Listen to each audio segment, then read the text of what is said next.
ألا بذكر الله تطمئن القلوب. أعوذ بالله من الشيطان الرجيم. بسم الله الرحمن الرحيم. ويل للمطففين الذين إذا اكتالوا على الناس يستوفون وإذا كالوهم أو وزنوهم يخسرون ألا يظن أولئك أنهم مبعوثون ليوم عظيم يوم يقوم الناس لرب العالمين كلا إن كتاب الفجار لفي سجين وما أدراك ما سجين كتاب مرقوم ويل يومئذ للمكذبين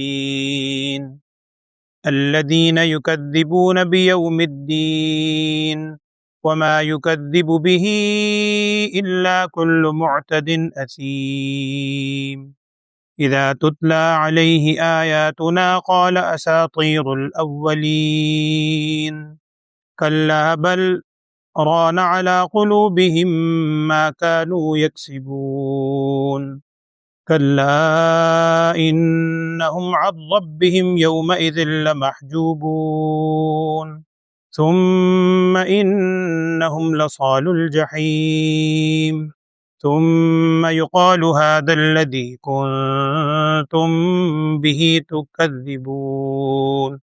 صدق اللہ العظیم.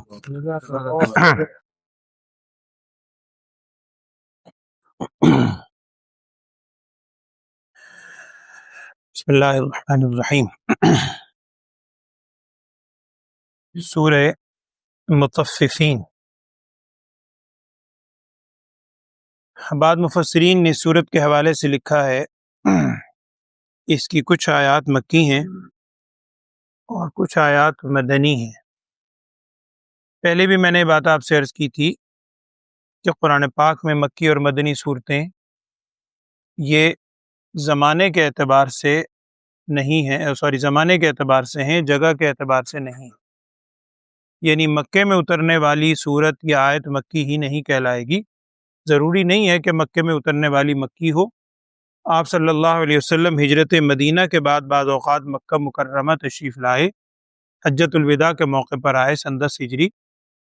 اسی طریقے پر سن 8 ہجری میں مکہ فتح ہوا، اس وقت تشریف لائے. اب مکے میں آیت نازل ہو رہی ہے لیکن وہ مکی نہیں کہلائے گی، اس لیے کہ زمانہ ہجرت کے بعد کا ہے.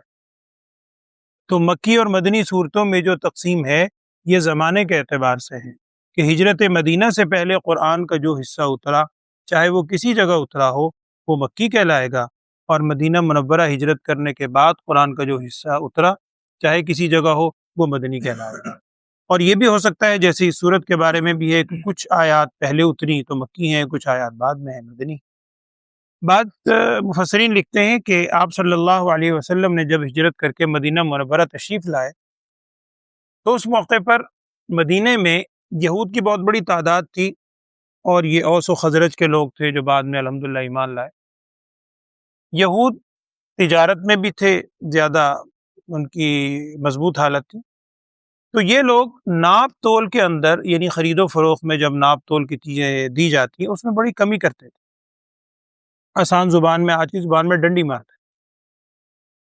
اور قرآن نے اس کا پہلی آیت میں اس کا ذکر اس انداز میں کیا ہے کہ جب لوگوں کو دیتے ہیں، جب لوگوں سے وصول کرنے کی باری آئے اس وقت تو پورا پورا لیتے ہیں، لیکن جب دینے کی باری آتی ہے اس وقت اس میں کمی کرتے ہیں.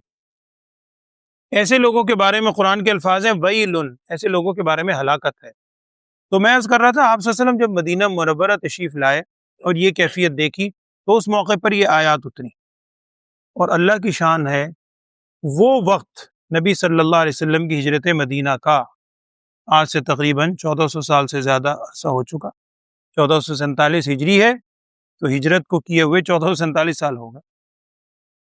اس وقت سے جو اہل ایمان تھے انہوں نے ایسا پھر وہ اس کمی کو ختم کیا، ایسا ختم کیا، ایسا انصاف پر آئے کہ آج بھی مدینہ منورہ کے اندر آپ جائیے وہاں مدینہ منورہ میں، آپ کو شاید زائد ہی چیز تھوڑی بہت کو دینے کو تیار ہوں۔ اس طریقے پر کمی، زیادتی، چوری چکاری، اس حد الامکان وہ لوگ بچتے ہیں۔ تو اس میں اس الفاظ کا ذکر ہے کہ تم کمی زیادتی کیوں کرتے ہو، ایسوں کے لیے ہلاکت ہے۔ یہاں لفظ آیا متففین۔ تطفیف کا مطلب ہوتا ہے کسی بھی چیز کے اندر حق دینے میں کمی کرنا۔ یہ تطفیف صرف ناپ تول میں نہیں ہے، یہ معاملات میں بھی ہے۔ مثال کے طور پر آپ ملازمت کرتے ہیں، آپ نے ملازمت کرنے میں ایک معاہدہ کیا ہے، ایگریمنٹ کیا ہے کہ میں اتنے گھنٹے آپ کا کام کروں گا اس ادارے میں۔ آپ اگر اس وقت کے اندر کمی کرتے ہیں، یہ بھی تطفیف۔ بلکہ حضرت عمر فاروق رضی اللہ تعالیٰ عنہ کے حوالے سے ایک واقعہ لکھا ہے کتابوں میں۔ حضرت عمر فاروق رضی اللہ تعالیٰ عنہ آئے، انہوں نے ایک شخص کو دیکھا کہ نماز پڑھتے ہوئے نماز کے رکوع سجود بڑی جلدی جلدی کر رہا ہے۔ تو حضرت عمر فاروق رضی اللہ عنہ نے ارشاد فرمایا بعد میں کہ تو نے جو نماز جلدی ادا کی یہ بھی تطفیف ہے، تو نے نماز کی ادائیگی میں کمی کی ہے۔ تو ہر چیز کے اندر تطفیف ہے۔ تو یہاں لیکن جس چیز کا ذکر ہے وہ خاص ناپ تول کا ذکر ہے، اور ناپ تول میں کمی کرنے والی قوموں میں حضرت شعیب علیہ السلام کی قوم کا زیادہ ذکر آتا ہے تاریخ میں، ان پر کیسے اللہ تعالیٰ کی طرف سے عذاب آیا۔ ان کی بھی ایک برائی ان میں یہی تھی کہ ناپ تول میں بہت کمی کیا کرتے تھے۔ اللہ سب کو معاف فرمائے۔ قرآن کے الفاظ کیا ہیں دیکھیے ذرا، ویل للمطففین۔ ویل کا لفظی مطلب ہوتا ہے ہلاکت، بربادی۔ جس کے بارے میں اللہ تعالیٰ فرما رہے ہیں ہلاکت، بربادی، اس سے بڑی کیا چیز ہے۔ اور بعض کتابوں میں لکھا ہے کہ ویل جہنم کی ایک وادی کا نام بھی ہے، جہنم میں ایک وادی بھی ہے جس کو ویل کہا جاتا ہے۔ ویل للمطففین، ویل لکل ہمزۃ لمزہ، وہ بھی آگے آئے گا۔ تو یہ سارے ویل کے الفاظ ہیں۔ تو مطففین، ناپ تول میں کمی کرنے والا، حق کو ادا پورا نہ کرنے والا، ایسے لوگوں کے لیے ہلاکت ہے۔ کون لوگ ہوتے ہیں؟ اذا اکتالوا علی الناس، جب لوگوں سے وہ ناپ کر لیتے ہیں تو یستوفون، پورا پورا لیتے ہیں۔ لیکن وَإِذَا كَالُوهُمْ أَوْ وَزَنُوهُ، دیکھیں ہم اردو میں بھی بولتے ہیں، ایک ہوتا ہے کیل، ایک ہوتا ہے وزن۔ ہمارے یہاں بھی رائج کچھ چیزیں ہم ناپ کر بیچتے ہیں، کچھ چیزیں وزن کر کے بیچتے ہیں، ہمارے یہاں بھی رائج۔ کپڑا وغیرہ آپ نے لینا ہو تو ساری بات ہے، کپڑا وزن کر کے تو نہیں لیں گے آپ، کپڑا اس کو ناپ کے اتنا گز، اتنے میٹر، جو بھی ہے۔ زمین آپ نے خریدنی ہے، ناپ کے خریدی جاتی ہے، جو بھی صورت ہے۔ تو کچھ چیزیں ناپ کر لی جاتی ہیں، کچھ چیزیں وزن کر کے تول کے لی جاتی ہیں۔ عربوں میں اس وقت دستور تھا کہ مختلف قسم کے برتن تھے۔ آپ نے حدیث میں اپنا لفظ سنا ہوگا صاع۔ صاع ایک برتن تھا مدینہ منورہ کے اندر، جس برتن میں چیزوں کو ناپ کر، ہمارے یہاں بھی بعض اوقات ہو جاتا ہے، ایک دھڑی ایک ہو جاتا ہے، جیسے دودھ دیتے ہوئے گڑوی، اس قسم کی چیزیں ہوتی ہیں۔ تو وہ اس زمانے میں صاع وغیرہ استعمال ہوتے تھے، اور بھی بہت سے، اسی طرح رتل، مسقال، یہ سارے وزن تھے۔ تو اس میں چیزیں وزن کر کے دی جاتی تھی یا ناپ کر دی جاتی تھی۔ تو ان کو کہا جاتا ہے کہ جب لوگوں سے ناپ کر لیتے ہیں تو پورا پورا لیتے ہیں، لیکن جب لوگوں کو ناپ کر یا وزن کر کے دینے کی باری آتی ہے، یخسرون، پھر خسارہ کرتے ہیں۔ دیکھیں پورا پورا لینا یہ تو ٹھیک ہے، یہ تو حق ہے، اس میں برائی نہیں ہے، اس کے لیے ہلاکت نہیں ہے۔ آپ نے اپنا اگر ایک چیز لینی ہے، اپنا حق وصول کرنا ہے، پورا پورا حق وصول کر رہے ہیں، ٹھیک ہے، آپ کا رائٹ ہے۔ لیکن اگر آپ وصول پورا کرتے ہیں، وہ مکمل کر رہے ہیں، تو دیتے وقت بھی تو پھر پورا دیں۔ اگلے جملے سے خسارہ ہے کہ لیتے تو پورا ہے، لیکن جب دینے کی باری آتی ہے ناپ کر کے یا وزن کر کے، یخسرون، اس میں خسارہ کرتے ہیں۔ اور کل بھی میں نے شاید اسی نوعیت کی بات عرض کی تھی کہ یہ ساری دھوکہ دہی ہے، دھوکہ دہی، چوری چکاری، ڈنڈی مارنا۔ اس کی بنیادی وجہ کیا ہے؟ وہ دنیا کی محبت، مال کی محبت، وہ تو اپنی جگہ ہے۔ اصل وجہ ایک بڑی یہ ہے جو یہاں بھی ہے، الا یظن اولئک، کیا یہ یقین نہیں رکھتے اس بات پہ، انہم مبعوثون، کہ بے شک یہ اٹھائے جائیں گے؟ وہی ہے، اٹھائے جانے کا یقین نہیں ہے، اللہ کے ہاں جواب دہی کا احساس نہیں ہے، مرنے کے بعد اٹھائے جانے کا ایک تصوراتی طور پر ہے، دل میں یقین نہیں ہے، اس وجہ سے یہ سارے گناہ ہوتے۔ یہ اٹھائے کب جائیں گے؟ اس بڑے دن میں، اس دن میں جس دن سارے لوگ رب العالمین کے سامنے کھڑے ہوں۔ اب آگے دو چیزوں کا ذکر کیا جا رہا قرآن میں، ایک چیز کا آج ہے، ایک انشاءاللہ کل آئے گا وہاں سے۔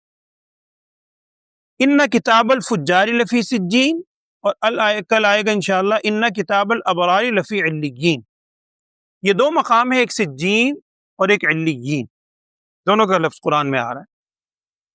سجین لفظی طور پر تو آتا ہے سجن کہتے ہیں قید کو. سجین بہت سخت قید، دائمی بھی ہو، مسلسل بھی ہو، اور بہت مشقت آمیز قید ہو، اسے سجین کہتے ہیں لفظی طور پہ.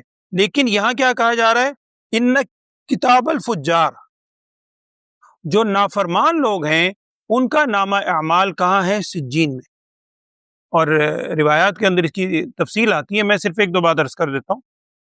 بعض احادیث کے اندر اس کی وضاحت اس انداز میں بھی ہے کہ انسان جب دنیا سے رخصت ہوتا ہے، اور آپ صلی اللہ علیہ وسلم نے ایک موقع پر پوچھا گیا ہے کہ جی سجین کیا چیز ہے، اس کے جواب میں آپ صلی اللہ علیہ وسلم نے وضاحت کی، میں اس کا مفہوم عرض کر رہا ہوں کہ جب انسان دنیا سے رخصت ہوتا ہے اور اس کی روح نکلتی ہے، بدکار ہے نعوذ باللہ یا نیکوکار ہے، دونوں صورتوں میں روح تو نکلنی.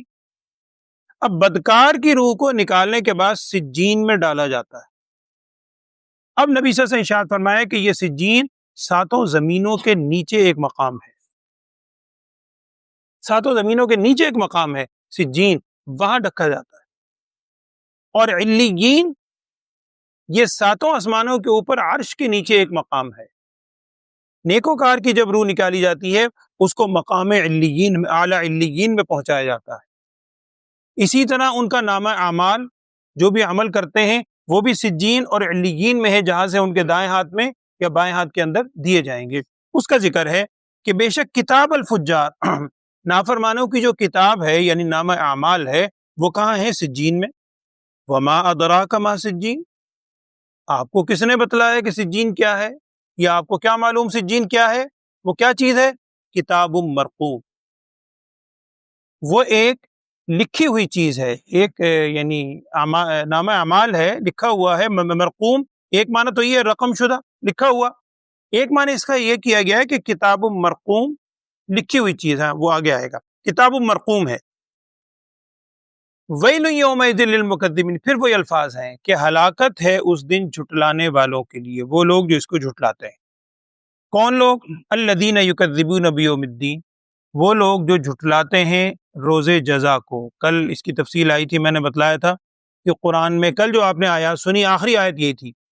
سورہ فاتحہ میں بھی کہتے ہیں نا مالک یوم الدین، فیصلے کے دن کا مالک ہے، روز جزا کا مالک ہے. وہ فیصلے کا دن ہے کیا؟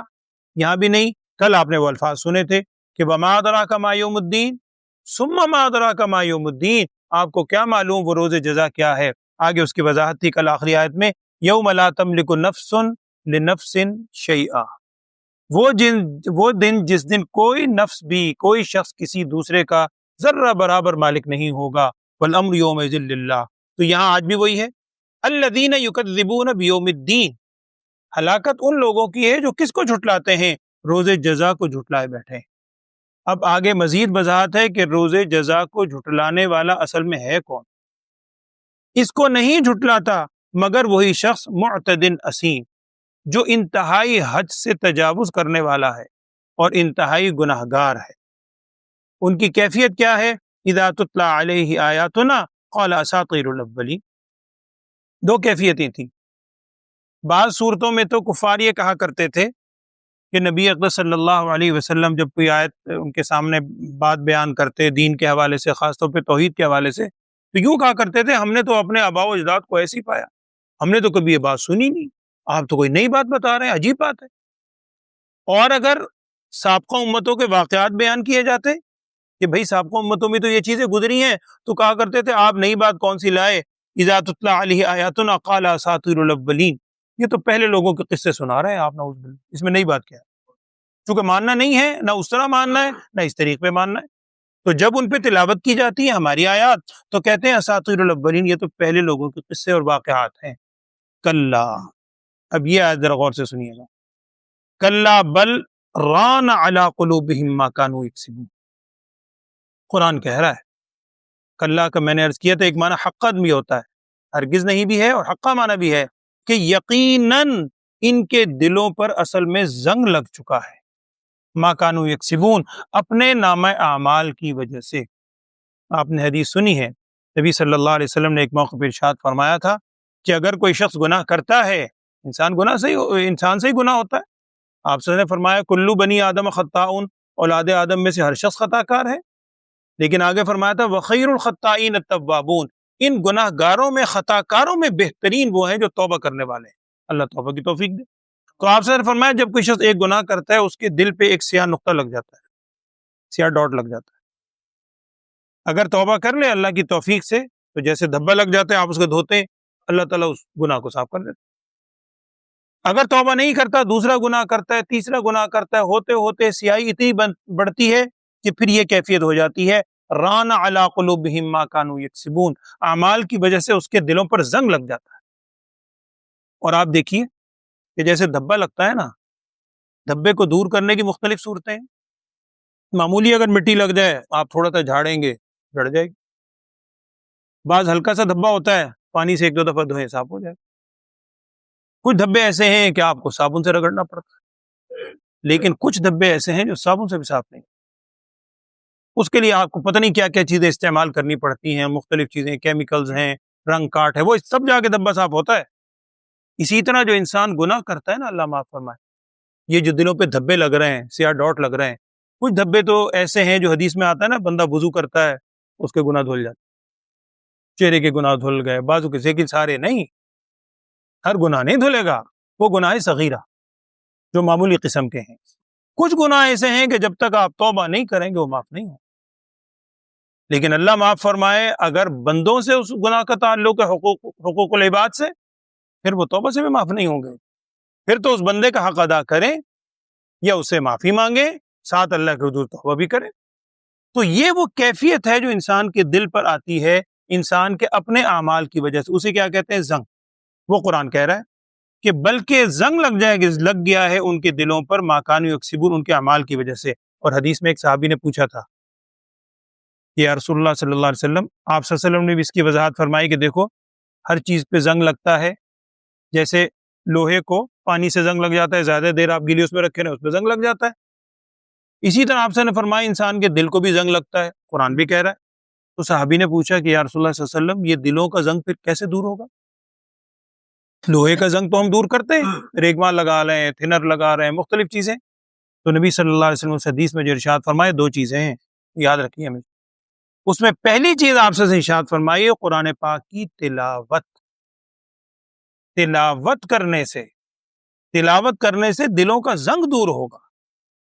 اور دوسرا ارشاد فرمایا کہ موت کو کثرت کے ساتھ یاد کرو، موت کو بار بار یاد کرو، اپنے انجام کو سوچو، اس سے بھی دلوں کا زنگ دور ہوگا. یہ وہی زنگ ہے جو قرآن کہہ رہا ہے انسان کے دلوں پہ لگتا ہے اور اس سے پھر انسان جھٹلاتا ہے ساری کیفیت. اگلی آیت میں کیا ہے؟ انہی کی کیفیت ہے. ہرگز ایسی بات نہیں ہے انہم عن ربہم یومئذ لمحجوبون، وہ جس دن کا یہاں ذکر ہو رہا ہے یوم یقوم الناس لرب العالمین لیوم عظیم، وہ دن ایسا ہوگا کہ اس دن اپنے رب سے یہ لوگ روک دیے جائیں گے، حجاب میں کر دیے جائیں گے، یعنی اپنے رب کو دیکھ نہیں سکیں گے. اور محدثین نے لکھا ہے کہ یہ انسان کی سب سے بڑی محرومی ہو، کیونکہ سب سے بڑی وہاں نعمت بھی یہی ہوگی اللہ جل شانہ کا دیدار، تو سب سے بڑی محرومی بھی یہی ہوگی اللہ کے دیدار سے محرومی. اس دن یہ حجاب میں کر دیے جائیں گے. اور صرف اتنا نہیں ہوگا، ثم انہم لصال الجحیم، پھر ان کو جحیم بھڑکتی ہوئی آگ میں، جہنم میں داخل کر دیا جائے گا. پھر ان سے کہا جائے گا ھذا الذی، یہ ہے وہ آگ، کنتم بہ تکذبون، جسے تم جھٹلایا کرتے تھے. اور دنیا میں جب یہ باتیں سنتے تھے ہنستے تھے، یہ تو واقعات ہیں، یہ تو قصے ہیں، اور اس پہ کبھی یقین ہی نہیں رکھتے تھے، یا وقتی طور پہ اثر ہوا پھر دوبارہ مشغول ہو جاتے تھے، توبہ نہیں کیا کرتے تھے. اب اس کے عذاب کا مزہ چکھو. اللہ تعالی ہم سب کے حال پہ رحم فرمائے، معاف فرمائے. اور یہ رات بھی بڑی قیمتی راتوں میں شمار ہوتا ہے.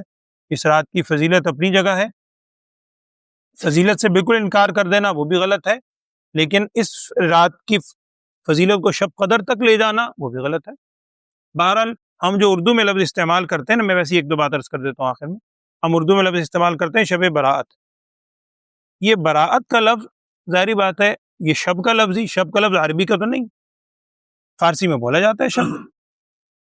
تو اس کا مفہوم بعضوں نے لکھا ہے کہ جہنم سے بری ہونے کی رات.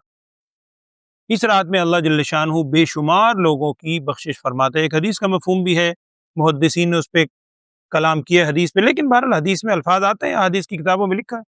نبی صلی اللہ علیہ وسلم نے ارشاد فرمایا اس ایک رات میں اللہ جل شانہ اتنے لوگوں کی بخشش فرماتا ہے کہ اس زمانے میں مختلف قبیلے مختلف چیزوں کے حوالے سے مشہور تھے۔ نبی صلی اللہ علیہ وسلم کے دور میں عرب کے اندر جو مال شمار ہوتا تھا، یہ سونا چاندی وغیرہ تو نہیں، زیادہ مالدار وہ شمار ہوتا تھا کہ جس کا ریوڑ سب سے بڑا ہے، چونکہ پہاڑی علاقہ ہے، جانور وغیرہ چرتے تھے۔ تو ایک قبیلہ تھا، قبیلہ بنی کلب۔ وہ قبیلہ بنی کلب بکریوں کے اندر ریوڑوں میں بہت مشہور تھا، اور روایت میں لکھا ہے کہ ان کے قبیلے میں 20,000 یا اس سے زائد بکریاں اور جانور تھے۔ تو آپ صلی اللہ علیہ وسلم نے حدیث میں فرمایا، جس کا مفہوم ہے کہ اللہ جل شانہ اس ایک رات میں قبیلہ بنی کلب کی بکریوں کے جسم پر جتنے بال ہیں، آپ خود سوچ لیں، یعنی انلمیٹڈ، آپ گن نہیں سکتے، ان بالوں کی تعداد سے زیادہ اللہ تعالیٰ بخشش فرماتا ہے اس ایک رات۔ لیکن اس کے باوجود جو انتہائی یعنی خطرناک بات ہے، اس کے باوجود نبی صلی اللہ علیہ وسلم نے ارشاد فرمایا کچھ برے اعمال ایسے ہیں، یعنی جو برے اعمال اپناتا ہے یا برا فعل وہ کرتا ہے، اس بخشش والی رات میں بھی ایسے شخص کی بخشش نہیں ہوتی۔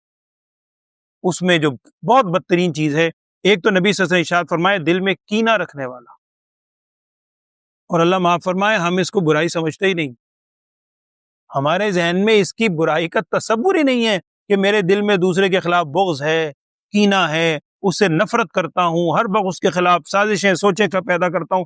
اتنا بدترین گناہ ہے۔ نبی صلی اللہ علیہ وسلم ارشاد فرما رہے ہیں کہ اس رات میں اس شخص کی بخشش نہیں ہوگی۔ اسی طریقے پر شرک کرنے کے حوالے سے آتا ہے، اور بہت سی حدیث کے اندر ہے تفصیل۔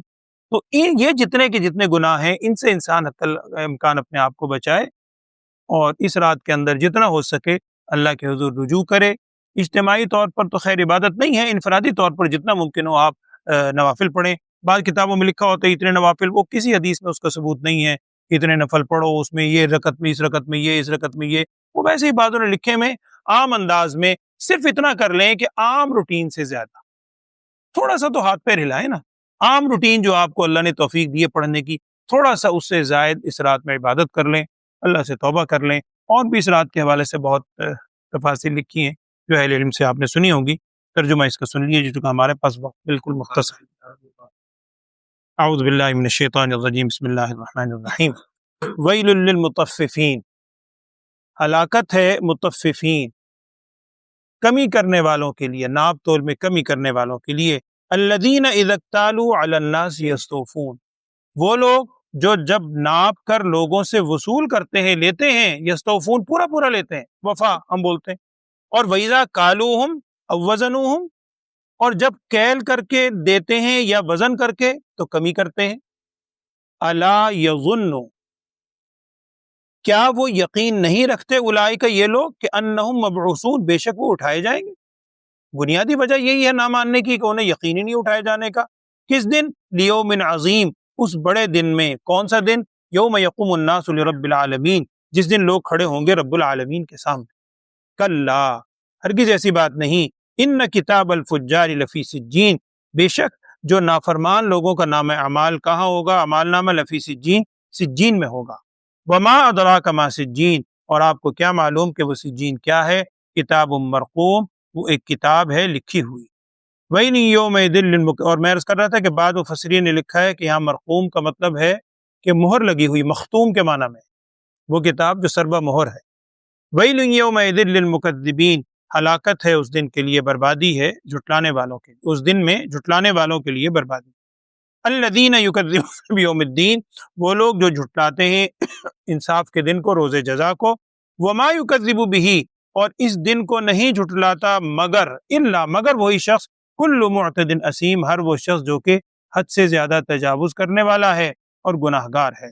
اذا تتلی علیہ آیاتنا، جب تلاوت ہوتی ہیں اس پر ہماری آیات، قالا، تو وہ کہتا ہے اساطیر الاولین، یہ تو پہلے لوگوں کی، گزشتہ لوگوں کی کہانیاں ہیں۔ کلا بل ران علی قلوبہم، اور پڑھنے کے اعتبار سے آپ نے غور کیا ہوگا یہ وہ مقام ہے جہاں سکتہ کیا جاتا ہے۔ میں نے ایک دن تفصیل سے، وہ جو ہمارا ایک سلسلہ چل رہا ہے، وہاں میں نے سکتے کے حوالے سے آپ سے عرض کیا تھا، قرآن پاک میں 4 مقام ہیں جہاں پر سجدہ کرنا ضروری ہے۔ ہم جس روایت میں قرآن پڑھتے ہیں روایت حفص میں، اس میں سے یہ آخری مقام ہے، کلا بل رانا۔ سکتے کا مطلب ہوتا ہے کہ آپ پڑھتے پڑھتے تھوڑی دیر کے لیے آواز بند کر لیں، سانس نہ توڑیں۔ اگر آپ نے آواز بھی بند کر لی، سانس بھی توڑ لی، یہ تو وقفہ ہے، یہ تو فل اسٹاپ ہے، جیسے آپ رک جاتے ہیں۔ ایک ہے کہ آواز بند ہو گئی، اسی سانس میں اگلا لفظ پڑھنا ہے، کلا بل رانا، کلا بل رانا علی قلوبہم۔ یہ 4 مقام ہیں، ایک سورہ کہف کی پہلی آیت ہے، اور اس کے بعد ایک سورہ یاسین میں آتا ہے لفظ، ایک سورہ قیامہ میں پیچھے گزرا، اور چوتھا یہ ہے سورہ مطففین میں، اعوذ باللہ من الشیطان۔ کلا بل ران علی قلوبہم ما کانوا یکسبون، ہرگز ایسا نہیں بلکہ زنگ لگ گیا ہے ان کے دلوں پر۔ ران رین زنگ کو کہتے ہیں، ما کانوا یکسبون، اور یہ زنگ ان کے اپنے اعمال کی وجہ سے، جو انہوں نے اعمال کیے ہیں اس کی وجہ سے زنگ لگ گیا۔ کلا، ہرگز ایسی بات نہیں ہے، انہم عن ربہم یومئذ لمحجوبون، بے شک وہ اپنے رب سے اس دن، قیامت کے دن، وہ جس کا ذکر ہے، لمحجوبون، حجاب میں کر دیے جائیں گے، پردے میں کر دیے جائیں گے۔ ثم انہم لصال الجحیم، پھر بے شک وہ لصال الجحیم، داخل ہوں گے جحیم میں، بھڑکتی ہوئی آگ۔ ثم یقال، پھر ان سے کہا جائے گا، ھذا الذی کنتم بہ تکذبون، یہ ہے وہ چیز جسے تم جھٹلایا کرتے تھے۔ یہ تو کس کا ذکر ہے؟ کتاب الفجار۔ اب آگے الفاظ ہیں، ان کتاب الابرار، جو کتاب الابرار ہے وہ لفی علیین، وہاں بھی وہی ہے، آپ کو کیا معلوم علیین کیا ہے، پھر اس کا آگے سارا ذکر ہے۔ اللہ تعالی ہمیں بھی مقام علیین والی صفات عطا فرمائے اور نصیب فرمائے، اللہم آمین۔ اور یہ رات ویسے بھی عبادت کے حوالے سے ہے، دعاؤں کی قبولیت کی ہے، یہ بھی آج کل آپ بھی مجھ سے زیادہ اس چیز کو دیکھتے ہیں، عموماً اسٹیٹس لوگوں نے لگائے ہوتے ہیں، میسیجز بڑے آج کل آ رہے ہوتے ہیں ادھر سے ادھر سے، اور بڑے معذرت کے میسیج لمبے چوڑے کہ میں نے اگر کسی کو کچھ کہا ہو، یہ ہوا ہو تو پلیز اس رات میں مجھے معاف کر دیں، لا حول ولا قوت الا باللہ۔ یہ معافی کوئی اسٹیٹس لگانے سے ہوتی ہے؟ یہ تو بڑی سہولت والا کام، یعنی ساری سال اس کو تکلیف پہنچائی، ظلم کیا، اور ایک اسٹیٹس لگا دیا جی معافی ہو گئی۔ ایسے تھوڑی ہو، اللہ کے حضور معافی کریں، اگر حق ہے تو حق ادا کریں، اللہ تعالیٰ ہم کو۔ اور اگلے دن کے روزے کے حوالے سے بھی حدیث میں آتا ہے، ایک حدیث میں اس کا ذکر ہے، لیکن اس روزے کو ضروری نہ سمجھیں، سنت نہیں ہے، مستحب ہے، اگر رکھ لیں تو بہرحال فضیلت ہے۔ کل کا روزہ جو آئے گا 15 شعبان کا جو روزہ ہے، اس کی فضیلت ہے، اللہ تعالیٰ توفیق دے۔ اور اگر 3 دن کے ہی رکھ لیں، وہ تو خیر اس میں سے 2 دن تو گزر گئے، جسے ایام 20 کہتے ہیں، 13، 14، 15۔ لیکن یہ بہرحال حدیث میں ہے کہ حضرت عائشہ صدیقہ رضی اللہ تعالیٰ عنہ بھی فرماتی ہیں، اور دیگر صحابہ بھی، کہ آپ صلی اللہ علیہ وسلم اس مہینے میں تمام مہینوں کی بنسبت زیادہ روزہ رکھا کرتے تھے، چونکہ آگے رمضان کی تیاری میں، البتہ رمضان کے جو آخری دن ہے، رمضان شروع ہونے سے پہلے شعبان کے، ان دنوں میں روزہ نہیں رکھتے تھے تاکہ رمضان کے لیے صحت بحال رہے۔ اللہ تعالی ہمیں عمل کرنے کی توفیق عطا فرمائے، اللہم آمین۔ الحمدللہ رب العالمین، اللہم صلی علی سیدنا و مولانا محمد وعلی آل سیدنا و مولانا محمد وبارک وسلم ثم صلی علیہ۔ اللہم ارنا الحق حقا وارزقنا اتباعہ وارنا الباطل باطلا وارزقنا اجتنابہ۔ یا اللہ ہم سب کو اپنی بارگاہ میں سچی توبہ کرنے کی توفیق عطا فرما، ہم سب کو توبۃ النصوح کرنے کی توفیق عطا فرما۔ جو جو گناہ ہم سے ہوئے ہیں خفیۃً علانیۃً، تو جانتا ہے، تمام گناہوں کو معاف فرما۔ گناہوں کی نفرت یا اللہ ہمارے دلوں میں پیدا فرما۔ آئندہ زندگی ہم سب کو ہر قسم کے گناہوں سے بچنے کی توفیق عطا فرما۔ جتنے لوگ بیمار ہیں یا اللہ تمام بیماروں کو صحت، عافیت، سلامتی والی زندگی عطا فرما۔ ہر قسم کی پریشانیوں سے، بیماریوں، تکالیف سے ہم سب کو اور پوری امت کو محفوظ فرما۔ ہم کو یا اللہ اس رات کی اور آئندہ جو آنے والا مقدس مہینہ رمضان کا ہے، اس کی قدر کرنے کی توفیق عطا فرما۔ ربنا تقبل منا انك انت السميع العليم وتب علينا انك انت التواب الرحيم، وصلى الله تعالى على خير خلقه سيدنا ومولانا محمد وعلى آله واصحابه اجمعين، آمين برحمتك يا